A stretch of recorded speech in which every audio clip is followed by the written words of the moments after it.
Island PGA Junior Tour's latest stop in Maine was the Central Maine Junior Open at Waterville Country Club. Let's check out the highlights from the tournament. Starting at the par 3 sixth, Falmouth's Sam Sorois would knock down par there. And then we got some free chipping lessons going on from the next group way by the house. Falmouth's Griffin Jacobson recovers after a drop with this close one. He would end up with a bogey. He's joined by Ripley's Ryan Farnsworth, and that sets up his par just a putt later. Sorois was dialed in on the par 4 seventh. He landed here and then drills the birdie putt.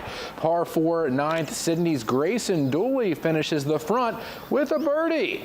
Par 4 11th, Nick Harmon of Scarborough is there making a bogey, and he is joined in the group by Alex Grant. You know him from Nokomis. He's got par.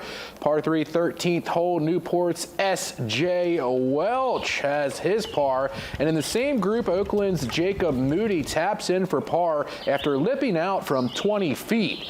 In the par 4 15th, Pittsfield's Owen Moore converts an up and down par after a closed chip. In the next hole, Gorham's William Provost hits a pin-seeking missile on the par 3. Look where that lands. What a shot. He would wrap it up with a birdie putt.